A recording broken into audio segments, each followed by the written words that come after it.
Kantara prequel ಅಂದ್ರೆ ಕಾಂತಾರ ಭಾಗ 1 ಚಿತ್ರೀಕರಣದ ಸಂದರ್ಭದಲ್ಲಿ ಪದೇ ಪದೇ ಗಂಡಾಂತರಗಳು ಎದುರಾಗ್ತಾ ಇದೆ. ಈಗ ಮತ್ತೊಂದು ಅವಘಡ ಆಗಿರೋದ್ರ ಡೀಟೇಲ್ಸ್ ಲಭ್ಯ ಆಗ್ತಾ ಇದೆ.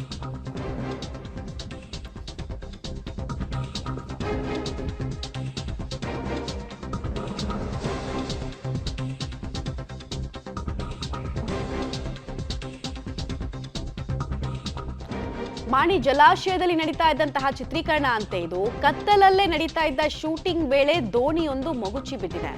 ಇನ್ನು ಈ ಅವಘಡದಲ್ಲಿ 30ಕ್ಕೂ ಹೆಚ್ಚು ಕಲಾವಿದರಿಗೆ ಅಪಾಯ ಇತ್ತು. ಅವರೆಲ್ಲ ಕೂದಲೇ ಅಂತರದಲ್ಲಿ ಪಾರಾಗಿದ್ದಾರೆ ಅಂತ ಡೀಟೇಲ್ಸ್ ಲಭ್ಯ ಆಗ್ತಾ ಇದೆ. ಯಾರಿಗೂ ಪ್ರಾಣಹಾನಿ ಎಲ್ಲ ಆಗಿಲ್ಲ. ಬಟ್ ಹೇಗಾಯ್ತು ಘಟನೆ ಅನ್ನೋದ್ರ ಬಗ್ಗೆ ಯಾರು ತುಟಿ ಬಿಚ್ತಾ ಇಲ್ಲ. ಚಿತ್ರತಂಡದಿಂದ ಇಲ್ಲಿ ತನಕ ಇದ್ರ ಬಗ್ಗೆ ಯಾವುದೇ ರಿಯಾಕ್ಷನ್ ಸಿಗ್ತಾ ಇಲ್ಲ. ಕೆಲ ತಿಂಗಳ ಹಿಂದಷ್ಟೇ ದೈವ ವಾಣಿ ನುಡಿದಿತ್ತು, ನಿಮ್ಗೆಲ್ಲ ನೆನಪಿದೆ. ಪಂಜುರ್ಲಿ ದೈವ ಹೇಳಿತ್ತು, ನಿನ್ನ ಕುಟುಂಬವನ್ನ ಹಾಳು ಮಾಡೋ ಪ್ರಯತ್ನಗಳೆಲ್ಲ ಆಗತ್ತೆ, ನನಗೊಂದು ಹರಕೆ ಸೇವೆಯನ್ನು ಕೊಡು, ಎಲ್ಲವೂ ಸರಿಯಾಗತ್ತೆ, ನಾನು ನಿನ್ನ ಜೊತೆಗಿರ್ತೀನಿ ಅಂತೆಲ್ಲ ಹೇಳಿತ್ತು. ಡೀಟೇಲ್ಸ್ ಕೊಡ್ತಾರೆ. ಪುನೀತ್, ಇಷ್ಟು ದೊಡ್ಡ ಅವಘಡ ಅಂದ್ರೆ 30ಕ್ಕೂ ಹೆಚ್ಚು ಜನರ ಜೀವಕ್ಕೆ ಸಂಬಂಧಪಟ್ಟಂತ ವಿಚಾರ ಆಗಿರೋದ್ರಿಂದ ಪೊಲೀಸ್ ಸ್ಟೇಷನ್ ಕಂಪ್ಲೇಂಟ್ ಏನಾದರೂ ದಾಖಲಾಗಿದೆಯಾ? ಸ್ವಯಂ ಪ್ರೇರಿತವಾಗಿ ಪ್ರಕರಣ ದಾಖಲಿಸಿಕೊಂಡಿದ್ದಾರಾ? ಪೊಲೀಸರಿಗೆ ಏನಾದರೂ ಇನ್ಫಾರ್ಮೇಶನ್ ಇದೆಯಾ? ಬಿಕಾಸ್ ಘಟನೆಗೆ ಸಂಬಂಧಪಟ್ಟಂತೆ ಒಂದೇ ಒಂದು ವಿಡಿಯೋ ನಮಗೆ ಸಿಗ್ತಾ ಇಲ್ಲ, ಫೋಟೋ ಸಿಗ್ತಾ ಇಲ್ಲ, ಜಸ್ಟ್ ಕೆಲ ವಿಚಾರಗಳು ಮಾತ್ರ ಗೊತ್ತಾಗಿರೋದು. ಸೊ ಏನೇನ್ ಮಾಹಿತಿ ಇದೆ? ಪೊಲೀಸರು ಏನ್ ಹೇಳ್ತಾರೆ? ಯಾರಾದ್ರೂ ಆಸ್ಪತ್ರೆಗೆ ದಾಖಲಾಗಿರೋದ್ರ ಡೀಟೇಲ್ಸ್ ಇದೆಯಾ?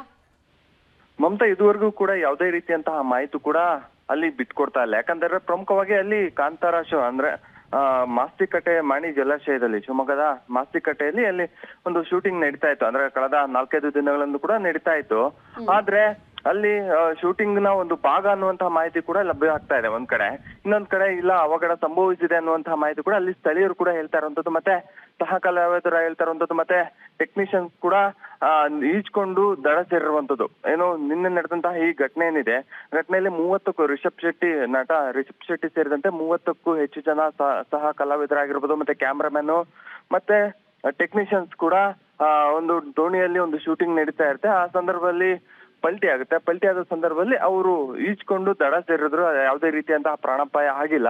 ಆದ್ರೆ ಕಾಂತಾರ ಚಾಪ್ಟರ್ 1 ಏನಿದೆ, ಆ ಸಿನಿಮಾ ತಂಡಕ್ಕೆ ಒಂದಲ್ಲ ಒಂದು ಅವಘಡಗಳು, ಗಂಟೆಗಳು ಕೂಡ ಸಂಭವಿಸವಿದ್ದಾವೆ. ಯಾಕಂತಂದ್ರೆ ಹಿಂದೆ ಕೂಡ ಕಾಮಿಡಿ ಆಕ್ಟರ್ ಆದಂತಹ ರಾಕೇಶ್ ಪೂಜಾರಿ ಕೂಡ ಹೃದಯಾಘಾತದಿಂದ ಅದೇ ಸಾವನ್ನಪ್ಪಿದ್ರು. ಅದಾದ ನಂತರದಲ್ಲಿ ಕೇರಳದ ಸಹ ಕಲಾವಿದರು ಕೂಡ ಸಾವನ್ನಪ್ಪಿದ್ರು. ಇದಾದ ನಂತರದಲ್ಲಿ ಇಲ್ಲಿ ಈ ಘಟನೆ ಸಂಭವಿಸಿರುವಂತದ್ದು. ಧನ್ಯವಾದ ತಮ್ಮೆಲ್ಲ ಮಾಹಿತಿಗಾಗಿ ಪುನೀತ್. ಬಟ್ ಪ್ರಶ್ನೆ ಇರೋದು ಇಷ್ಟೇ, ಅಂದ್ರೆ ಕಾಣದ ಕೈಗಳ ಆಟ ಏನಾದ್ರೂ ಇಲ್ಲಿ ಇದೆಯಾ ಅಂತ. ಯಾಕಂದ್ರೆ ಶೂಟಿಂಗ್ ಸೆಟ್ ನಲ್ಲಿ ಪದೇ ಪದೇ ಇಂಥ ಅವಘಡಗಳು ಅಂದಾಗ ಅವ್ರು ತುಂಬಾ ಮುಂಜಾಗ್ರತೆಯಿಂದ ಇರ್ತಾರೆ. ಆಮೇಲೆ ಈ ತರದ ಡ್ಯಾಮ್ ನಲ್ಲೆಲ್ಲ ಚಿತ್ರೀಕರಣ ಮಾಡ್ಬೇಕಾದ್ರೆ ಸ್ವಿಮ್ಮಿಂಗ್ ಎಕ್ಸ್ಪರ್ಟ್ಸ್ ಇರ್ತಾರೆ, ಮತ್ತೆ ತುಂಬಾ ಜನ ಎಕ್ಸ್ಪರ್ಟ್ಸ್ ನ ಇಟ್ಕೊಂಡೇ ಇಲ್ಲಿ ಕಾರ್ಯಾಚರಣೆನ ಅಥವಾ ಶೂಟಿಂಗ್ ಚಿತ್ರೀಕರಣವನ್ನ ಮಾಡೋದು. ಹಿಂಗೆಲ್ಲ ಇಷ್ಟು ದೊಡ್ಡ ಅವಘಡ ಆಗುತ್ತೆ, ಯಾರಿಗೂ ಗೊತ್ತಾಗಲ್ಲ ಅಂದ್ರೆ ಯಾಕೆ ಈ ಸೀಕ್ರೆಸಿ ಅನ್ನೋದು ಕೂಡ ಪ್ರಶ್ನೆ ಬರುತ್ತೆ.